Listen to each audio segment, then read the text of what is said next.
Hi friends, நம்ம இன்னைக்கு விளாம்பழம் பற்றி பார்க்கலாம். விளாம்பழம் நம் பாரம்பரிய உணவுகளில் முக்கிய இடம் பெற்ற ஒரு அரிய வகை பழமாகும்.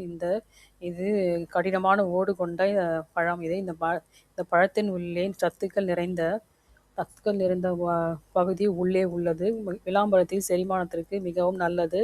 அடிக்கடி வயிற்றுப்போக்கு, குடல் எரிச்சல், அஜீரணம் போன்ற பிரச்சனை உள்ளவருக்கு விளாம்பழத்தை சாப்பிடுவதால் நன்மை அடைவார்கள். இந்த குடல்களை சுத்தப்படுத்தி மலச்சிக்கல், வயிற்றுப்போக்கை சரி செய்கிறது. இந்த பழத்தில் இரும்பு சத்து அதிகமாக உள்ளது. இரத்த சோகையை குறைக்க உதவுகிறது. பெண்கள் மற்றும் குழந்தைகளுக்கு சிறந்த ஊட்டச்சத்து மிக்க உணவாகும். விளாம்பழத்தில் விட்டமின் சி அதிகமாக உள்ளது. உடலில் நோய் எதிர்ப்பு சக்தியை அதிகரித்து காய்ச்சல், சளி போன்ற தொற்றுகளிலிருந்து பாதுகாக்கிறது.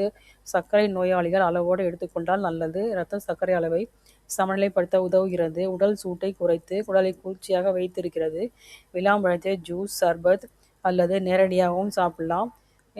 இயற்கை மருத்துவத்தில் வயிறு சம்பந்தமான பிரச்சனைகள் அனைத்திற்கும் விளாம்பழம் ஒரு சிறந்த மருந்தாக கருதப்படுகிறது. இதோட கலோரிஸ் என்னென்னு பார்க்கலாம். 100 கிராமில் 140 கலோரிஸ் இருக்குது.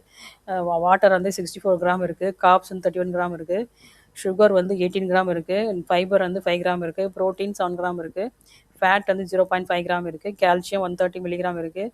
அயன் 0.7 மில்லிகிராம் இருக்குது. பாஸ்பரஸ் 50 மில்லிகிராம் இருக்குது. பொட்டாசியம் 600 மில்லிகிராம் இருக்குது. விட்டமின் சி 8 மில்லிகிராம் இருக்குது.